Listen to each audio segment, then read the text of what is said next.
Welcome back to the deep dive. It is really great to have you with us. Good to be here. Today, we're doing something a little bit different, something a bit more, I guess, timely because of where we are on the calendar. Today is January 31st, 2026. The last day of the first month. Exactly. And if you look at, the statistics or just look around at your friends, your family, or maybe even look in the mirror, this is a very specific and I'd say somewhat dangerous time of year for our ambitions. Oh, absolutely. It's a pivot point. A pivot point. It is. In the behavioral psychology world, this is often called the statistical drop-off point. It's the cliff. The cliff. That sounds pretty ominous. Well, it is a little bit. I mean, think about it. We start the year with this incredible surge of energy. The new year, new me energy. That's the one. Yeah. And that usually carries us through the first week, maybe two, pretty easily. Right. You're still riding that high of motivation. Exactly. But then, the third week hits. Yeah. The soreness sets in from the new gym routine or maybe just the boredom. But by January 31st, for the vast, vast majority of people, the reality sets in. The gym is suddenly getting empty again. You can find a parking spot. You can find a parking spot, yeah. The journals are gathering dust. The meditation app hasn't been opened in, 4 or 5 days? And a lot of people are feeling that familiar creep of failure. It's that phenomenon they call Quitter's Day, right? I think that's statistically in February, but the feeling starts now. It absolutely starts now. People set these massive radical resolutions on January 1st. I'm going to change everything about my life. And 31 days later, they feel like they've already blown it. Right. It's like, well, I missed 3 days of running, so I guess I'm not a runner. Might as well wait for 2027. And it's that binary thinking, isn't it? It's either perfection or total abject failure. There's no middle ground. Which is just a tragedy because life is all middle ground. Life only happens in the middle ground. And that is exactly why the source material we are looking at today is so incredibly timely. It completely flips the script on that all or nothing panic. It intervenes right at this exact moment when most people are about to give up. We are looking at a guide titled Blueprint for a Better 2026. And the subtitle is really the key here, I think. It is 10 simple ways to improve your life in 2026. Simple is the operative word. And I would add, sustainable. It really is. I read through this list, and my first reaction was just relief, just pure, unadulterated relief. Because usually when we cover productivity or, self-improvement, it feels like homework. It feels like a chore. Yes. This isn't about buying a $2,000 exercise bike. It's not about becoming a CEO overnight. It's not about optimizing every single second of your existence so you function like a robot. No. It's actually a philosophy of, and I love this phrase, no pressure, no perfection, just progress. That is the core message here. I love that mantra. No pressure, no perfection, just progress. It feels like permission to be human. That's exactly what it is. The document focuses on what we might call high leverage habits. These are small things, micro adjustments that you do every day, which, they compound over time to create a powerful life. So it's challenging the idea that change has to be this huge dramatic event. Completely. We tend to think that to have a big life change, we need a lightning bolt moment. Yeah. But this source argues that the big life change comes from the boring small things, the things you do consistently when no one is watching. And before we even get into the 10 points, and we are going to go deep on every single one, there is this recurring motif in the text that I found really interesting. It starts and it ends with the exact same instruction. The breath. Yes. Take a slow breath in and out. It opens with that and it closes with that. Why do you think a guide about improving your life starts with what is essentially a mini meditation? I think it's a deliberate signal to the listener, to you. It sets the physiological state for receiving the advice. What do you mean by that? Well, think about how we usually consume information like this. We are frantic. We're looking for a quick fix. We feel inadequate, so we are scrambling for a solution. We're tense. We're leaning in thinking, okay, just tell me what to do so I can stop feeling like a failure. Exactly. Our cortisol is up. Our shoulders are up by our ears. By asking us to breathe first, the source is saying, stop, calm down. This advice is meant to be absorbed calmly. It's like a pattern interrupt. That's the perfect term for it. It breaks that cycle of frantic searching. It's saying that this isn't another thing to frantically add to your to-do list, which will just stress you out more. It's meant to lower the noise, not add to it. That is a great way to frame it. So let's take that advice, let's take a breath, settle in, and let's dive into this blueprint. The source divides these 10 ways into a few different categories, But it starts with what I would call the physiological foundation. The machinery. The machinery, yeah. The Mhm. body and the mind. Because you can't build a better life if the machine operating it is, broken or exhausted. You can't build a skyscraper on a swamp. Right. And the very first point, well, actually, I want to jump to point number 2 in the list because to me, it feels like the absolute bedrock, the thing everything else is built on. Sleep is not optional. This is a massive, massive shift in mindset for a lot of people. For years, especially in the 2010s and early 20s, there was this hustle culture idea that sleep was for the weak. I'll sleep when I'm dead. Team no sleep. I remember seeing those hashtags all over the place. Exactly. It was almost a status symbol to say, oh, I only got 4 hours last night because I was grinding. Oh. And this source material for 2026 is strictly, and I think correctly correcting that, it says, treat sleep like an investment, not a luxury. I highlighted that line, an investment, not a luxury. Can we unpack that distinction? Because I think a lot of us still subconsciously view sleep as lazy time or wasted time. Well, let's think about that distinction. A luxury is something you indulge in when you have extra time or money. Like a spa day. A spa day is a luxury. Watching 3 movies in a row is a luxury. It's a consumption of resources for pleasure. But an investment, that is something you put resources into time, energy, money, because you expect a return. So when you go to bed early, you aren't losing an hour of your evening, you are investing that hour. Precisely. You're investing it in tomorrow's performance. You're buying shares in your future self. And what's the return on that investment? The source explicitly lists the returns. Focus, mood, health, and interestingly, confidence. Confidence. That one surprised me. I get focused. If I'm tired, I can't read a book for more than 5 minutes. Right. I get health. If I'm tired, I get sick. But how does sleep affect confidence? That feels like a personality trait, not a biological one. It feels like it, but it's deeply biological. Think about the last time you were truly exhausted, physically drained. Maybe you had jet lag, or you were up all night with a sick pet. How resilient were you? If something small went wrong, Yeah. let's say you spilled coffee on your shirt right before a meeting, did you feel capable of handling it? Or did you feel completely overwhelmed? Oh, totally overwhelmed. When I'm tired, a small problem feels like a catastrophe. I just want to curl up in a ball and make the day end. That feeling right there, Mm. that is a lack of confidence. Sleep regulates our emotional processing.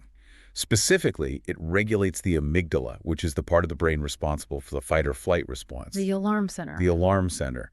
When you are sleep deprived, the connection between your amygdala and your prefrontal cortex, the logical, rational part of your brain, is weakened. It's like the phone line is down. So your logical brain can't tell your emotional brain to calm down. It can't get the message through. So the world actually, literally, feels scarier and more threatening.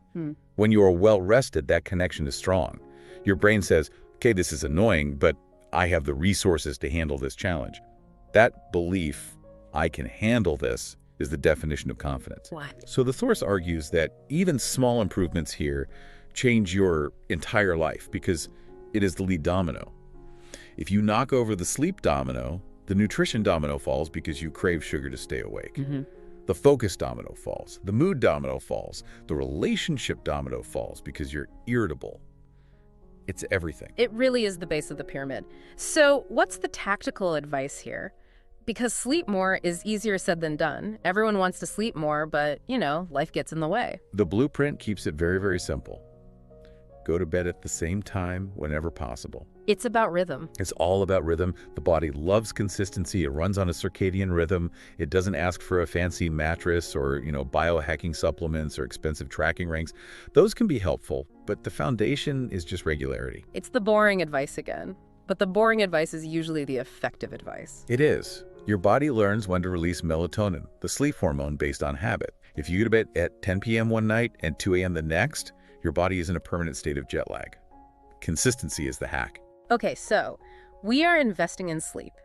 Now let's look at point number 1 in the text, which is how we wake up from that sleep.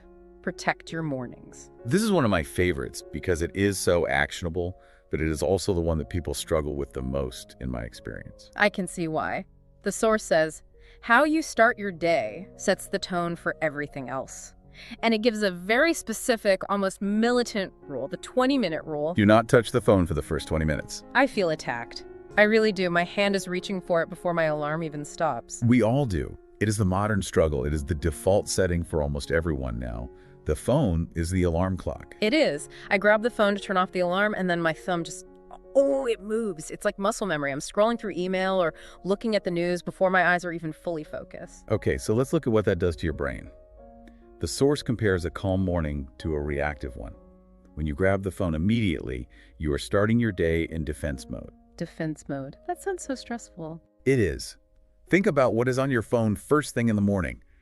Emails. A list of other people's problems and requests. Exactly. News. Usually a list of tragedies and crises from around the world. Right. Social media. A curated feed of people who are richer, prettier, or having more fun than me at that exact moment. So in the first 5 minutes of your day, you are either solving problems, getting scared, or feeling inadequate. And you haven't even brushed your teeth yet. Exactly. You are surrendering your attention before you have even gotten out of bed. You are letting the world dictate your mood. You are outsourcing your emotional state to an algorithm. An algorithm that's designed to make me angry or anxious, so I keep scrolling. That's its job. It's designed to capture your attention, usually by triggering anxiety or outrage. So the 20-minute rule is about taking back command. It's about agency. It's about saying, I am the protagonist of my day, not the audience. The blueprint suggests alternatives, and they're so simple. Stretch, drink a glass of water, sit quietly. It sounds so boring, though. I'm lying in bed, I want a hit of dopamine. That's the addiction. That's exactly the point. We are addicted to that dopamine hit. But starting the day with high dopamine inputs creates what some call a dopamine deficit later on. What does that mean? It means everything else. That day reading a boring report, talking to your spouse, doing the dishes, will feel incredibly dull and unstimulating compared to the flashing lights of the internet you saw at 7 a.m. So you're basically frying your receptors first thing in the morning. You're setting your baseline for stimulation way too high. A calm morning creates a calmer mind. It's a baseline of serenity. If you start calm, you have the capacity to handle stress later. If you start stressed, you have nowhere to go but down. I love that idea. I am the protagonist, not the audience. That's going to stick with me. Okay, moving on to the body. Point number 3, move your body every day. Now, usually when people hear this in January, they think, I have to join a CrossFit gym. I have to run a marathon. I have to suffer. And then they quit by January 31st because suffering is not sustainable for most people. Right. But this source explicitly says in big letters, you don't need the gym. It is debunking the barrier to entry. This is crucial for accessibility. The philosophy here is beautiful. It says, your body was designed to move, let it. Let it. That's an interesting way to phrase it. It implies that movement is our natural state, and we are artificially stopping it. That is biologically true. We are organisms. For 99.9% of human history, we were moving constantly. Walking, climbing, carrying, squatting. We didn't evolve to sit in ergonomic chairs for 12 hours. No, we did not. Sedentary life is a very new and very, very weird experiment for our bodies. And clearly the experiment isn't going well if we look at public health statistics. Not at all. But the source isn't saying go lift heavy weights, although that can be great. It suggests simple things. Walks, light stretching, a 5-minute home exercise video. It's about the act of movement itself, not the intensity. It takes the ego out of it. It's not about having six-pack abs for a beach photo. It's about the internal benefits the source lists, clearing the mind, reducing stress, boosting energy. Let's talk about the stress reduction for a second, because this connects directly back to sleep and mood. There is a concept in psychology called completing the stress cycle. Okay. When we get stressed from an angry email, from traffic, whatever, our body releases cortisol and adrenaline. It prepares us to run from a tiger. But there is no tiger. There is just an angry email from a boss. Exactly. So we sit there, and that chemical energy gets stuck in our body. It has nowhere to go. Evolutionarily, the way you complete the stress cycle is by running or fighting. You burn off the fuel. You burn off the fuel. Physical movement signals to your body, I have escaped the threat. I am safe now. It closes the loop. So a walk around the block after a stressful meeting isn't just about burning calories. It's about flushing the stress chemicals out of your system. Correct. If you don't move, you are marinating in stress hormones all day. If you move, you process them. If you process them, you sleep better. If you sleep better, you wake up with the willpower to protect your morning. You see the pattern. It's all connected. It's a system. And by removing the gym requirement, it removes the excuse, I can't afford a membership, is no longer a valid reason not to stretch on your living room floor. Exactly. Accessibility is key to consistency. So we've got sleep, we've got the morning, we've got movement. The last pillar of this physiological foundation is fuel. Point number 4, eat for energy, not emotion. I appreciate the directness of that title, not emotion. Yeah, that hit home. Comfort eating is a real thing. It is. And the source advises, aim for balance, not a perfect diet. Again, notice the theme, no perfection. It's not asking you to go keto or vegan or paleo unless you want to. It's just asking for awareness. The line is more real food, less junk. So simple, but here is the interesting metric the source provides. It doesn't say count your calories. It doesn't say step on the scale every day. It says, notice how food makes you feel. That is a very different and I would argue much healthier metric. It shifts the focus from aesthetics, how do I look, to function, how do I perform? The key quote is, more energy means better decisions. That's a powerful link. We don't usually think about our lunch affecting our strategic decision-making in the afternoon. But it drives it completely. The human brain consumes about 20% of the body's total energy, even though it's only 2% of our body weight. It's an energy hog. It is a massive energy hog. Yeah. And if you give it low-quality fuel, it sputters. It's like putting cheap gas in a Ferrari. Right. If you eat a lunch that is heavy, greasy junk food, a massive sugar spike followed by an inevitable crash, how do you feel at 2:00 p.m.? Sluggish, brain fog. I just want a nap. I'm staring at my screen, but nothing is actually happening in my brain. And in that state of brain fog, are you going to make good decisions? Are you going to have the willpower to do your difficult work? Are you going to have the patience to listen to your partner when you get home? Probably not. I'm going to procrastinate. I'm going to take the path of least resistance. Exactly. Food isn't just about weight. It is the fuel for your personality. It is the fuel for your willpower. If you eat for energy, you are protecting your ability to function as a capable human being. So this whole first section, sleep, mornings, movement, food, it's really about building a stable base. If you don't have this, the rest of the list is going to be incredibly hard to do. Impossible, really. It's like trying to decorate a house while the foundations are crumbling. These 4 habits stabilize your biology so you can actually work on your psychology. Which leads us perfectly into the next section of the blueprint. Let's call this the mental diet. We've talked about what we put in our bodies. Now let's talk about what we put in our minds. Point number 5, reduce noise, increase focus. This is the direct counterpart to the physiological diet. It's about mental nutrition. The source says simply, too much information creates stress. And we are living in an era of unprecedented information overload. We are drowning in data, but starving for wisdom. We're consuming more information in a single day than our ancestors consumed in an entire lifetime. That is terrifying when you put it that way. The source suggests we do an audit, limit unnecessary news, limit social media, limit negative content. It asks us to be the curator of our own minds, to be the gatekeeper. And replace it with what? What's the healthy mental food? Silence, music, meaningful learning. Silence. That's a scary word for some people. I know people who cannot walk from their car to their front door without a podcast playing. They can't be in a room alone without the TV on. It is. We are afraid of silence because silence forces us to be alone with our thoughts. And for many of us, our thoughts are anxious and chaotic. But the source has this great line. A quiet mind is a powerful mind. What does that mean to you? A quiet mind is a powerful mind. Think about a computer. If you have 50 tabs open in your browser and 3 heavy programs running in the background and you're streaming a video and you try to open a big spreadsheet, what happens? It crashes, or the fan starts spinning like a jet engine and everything slows to a crawl. The rainbow wheel of death. That is the modern human mind. We are overheating. We have too many tabs open. Who is winning the election? What is the weather in Tokyo? What did my high school friend eat for dinner? Is the economy crashing? We are running all these background processes all the time. And it drains our battery. It drains our battery and our processing power. Reducing the noise, closing the tabs, frees up mental bandwidth. Bandwidth for what? For your own life, for your own problems, for your own creativity. Creativity cannot happen in a noisy mind. It needs space to connect disparate ideas. It needs silence. So it's about curation. You have to be the bouncer at the door of your own mind. You decide what information gets in. That is a perfect analogy. You wouldn't let just anyone walk into your house and start screaming, so why do we let the internet do that to our brains 24/7? That's a great point. And once you've quieted that noise, you have space for something else. Point number 6, practice gratitude daily. Now, I know. This is one of those habits that can sound cliche. It sounds like something you'd see on a decorative pillow at a home goods store next to Live, Laugh, Love. It does. It feels a little soft, maybe not as serious as the other points. But the science behind it and the mechanism mentioned in the source is incredibly profound. It is hard science. The source suggests a nightly ritual. Every night, think of one thing you're grateful for. And it adds this important nuance.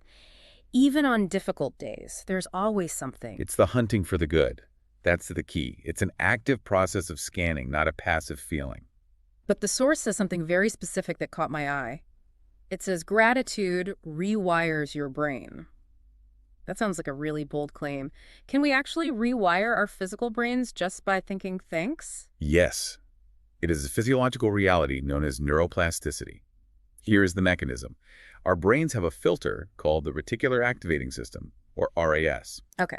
Its job is to filter out the millions of bits of data we are bombarded with every second and only let in what it thinks is important to you. Like how you don't notice red cars until you decide to buy a red car, and then suddenly you see them everywhere. Exactly. That is your RAS at work. Yeah. You've told it red cars are now important. Now, evolutionarily, our RAS is programmed to look for threats. It looks for the tiger in the bushes, the cliff edge, the angry face in the tribe. It kept us alive. It kept us alive. But in modern life, that means we are programmed to spot annoyances. We spot the traffic, the rude barista, the stain on the carpet. We are heat-seeking missiles for negativity. Precisely. If you spend your whole day looking for problems, your brain becomes very, very efficient at being miserable. It strengthens those neural pathways. It becomes a superhighway for stress. You get good at being sad. You get elite at being sad. Gratitude is the gym for the opposite muscle. By forcing yourself to scan your day and find one good thing, a warm cup of coffee, a text from a friend, a sunny break in the weather, you are retraining your RAS. You are telling your brain, this is important, look for this. So if you do this every night, eventually you start doing it automatically during the day. You start noticing the good stuff without trying. Yes, that is the rewiring. You start to spontaneously notice the beauty and kindness in the world. You default to calm and happiness rather than stress and scarcity. It literally changes your perception of reality. That is incredibly powerful. It's not just positive thinking in a fluffy way, it's cognitive training. It is cognitive restructuring. And doing it at night, as the source suggests, is brilliant because it sets the tone for sleep.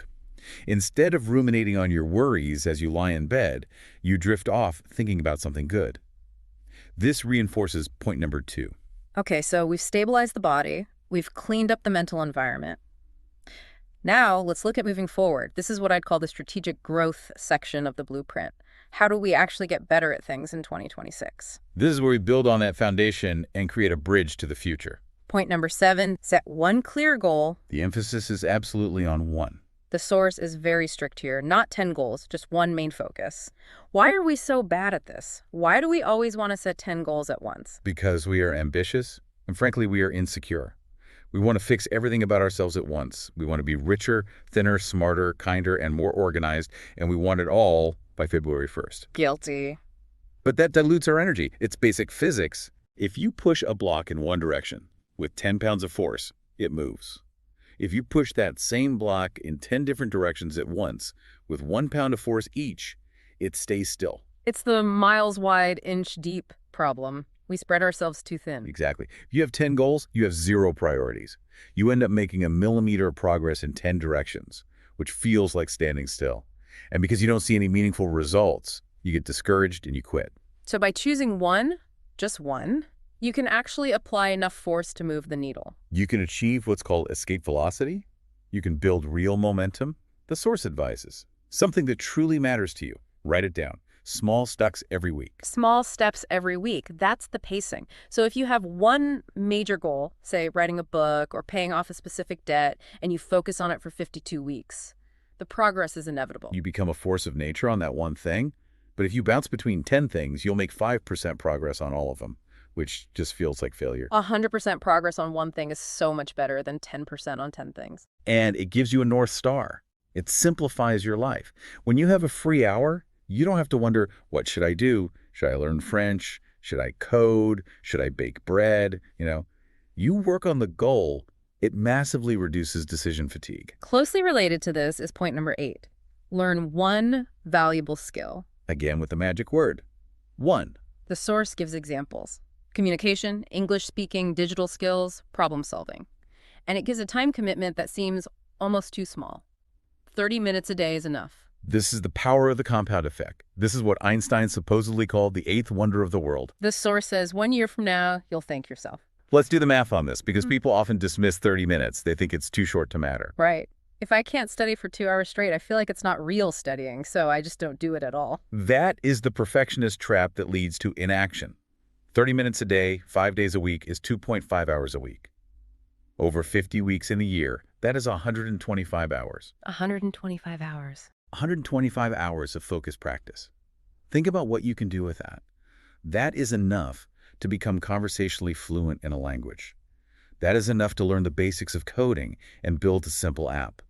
That is enough to become a proficient and confident public speaker. 125 hours puts you ahead of 95% of the population in that specific skill. Easily.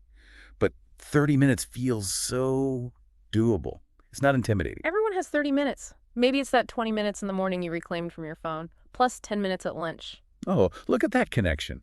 You stop scrolling, now you have time to learn the skill that could change your career. It's the ecosystem of habits again. It is. The source is begging us to understand that intensity matters far less than consistency. It is better to practice for 30 minutes every day than to binge study for 10 hours once a month. Why is that from a brain perspective? Because the brain learns through repetition and, crucially, sleep. You need to sleep on the information to consolidate the memory from short-term to long-term storage.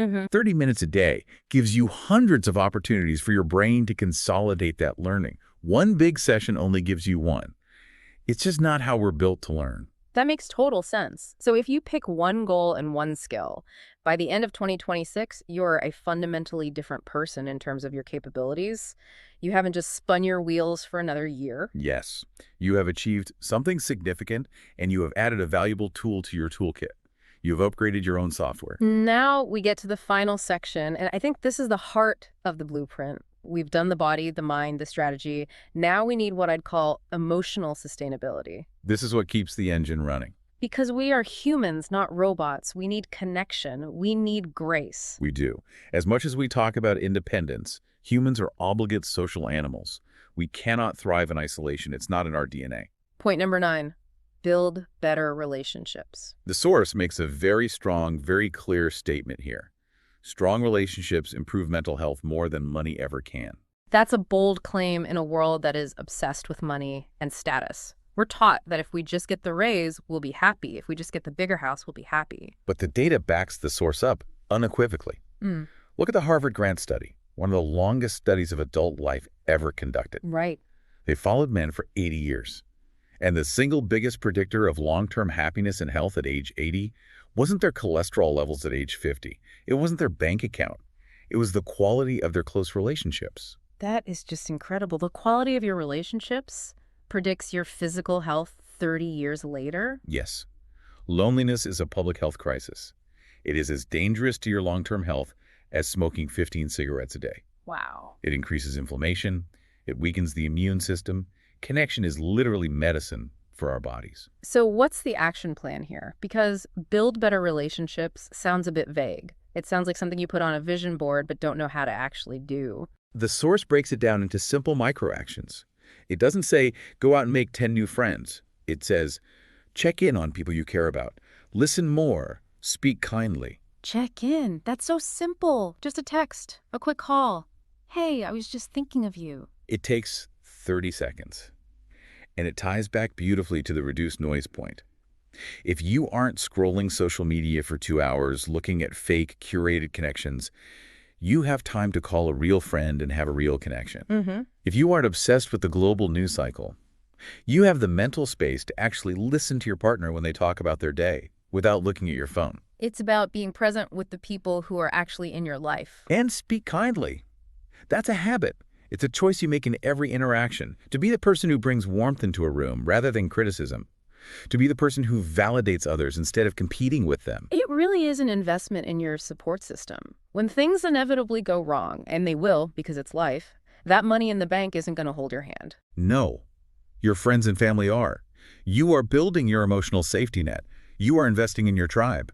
And finally, we arrive at point number 10. And honestly think, if you forget everything else we've talked about today, you have to remember this one. Because without this, all the other 9 points will eventually fail. I agree completely. This is the glue that holds the entire blueprint together. It is the safety valve for our own imperfection. Point 10, Be patient with yourself. The source says 4 words that I think everyone needs to hear, especially right now on January 31st. You are not behind. I think a lot of people just felt their shoulders drop a little bit hearing that. You are not behind. Why do we feel like we are all the time? We live in a comparison culture. It's Yeah. weaponized by social media. We look at people online who seem to have it all figured out. We see the 22-year-old millionaire. We see the person with the perfect body and the perfect house and the perfect sourdough starter. Right. And we look at our own messy, complicated lives and feel like we are losing some invisible race. We feel like we missed the boat. That everyone else got a manual for life that we didn't get. But the source is reminding us, growth takes time. Life is not a sprint, it's a marathon. Actually, you know what? It's not even a marathon because that has a finish line. It's a hike. There is no finish line. You just keep walking. It redefines failure, too. It says, mistakes are part of the process, not a failure of the process. That is a critical distinction for the long game. Let's look at the mechanics of quitting again. If you try to wake up early without your phone, point 2, and you miss a day, a perfectionist says, I blew it. I'm not a morning person. I quit. Right. And then they spiral into shame. I'm lazy. I'm broken. I can't do anything right. But if you practice point 10 patience, you say, okay, I missed one day. That's just data. That's part of the process. I'm a human being. I'll try again tomorrow. Patience allows you to get back on the wagon. Shame knocks you off the wagon and keeps you in the dirt. The motto the source gives is just perfect. 2026 is not about becoming perfect. It's about becoming better.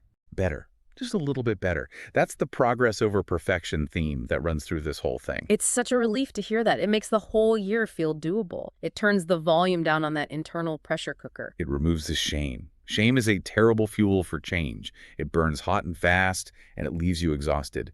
Patience and self-compassion are sustainable fuels. They can keep you going for the whole year. So let's zoom out. We've gone through all 10 points. Let's just look at the structure again. We started with the physical, sleep, mornings, movement, food. The foundation, We moved to the mental, focus and gratitude. the internal environment, We looked at the strategic, one goal, one skill. the forward motion, And we ended with the emotional, relationships and patience. the support system. It's a complete ecosystem. It's not a random list of tips from a magazine. It is a hierarchy of needs for a good life. And they are all interconnected. You can't really pull one out without affecting all the others. Completely. Think about the chain reaction. Let's trace it. You decide to treat sleep like an investment, point 2. So you have the energy to move your body, point 3. You move, so your stress is lower, which helps you reduce mental noise and actually focus.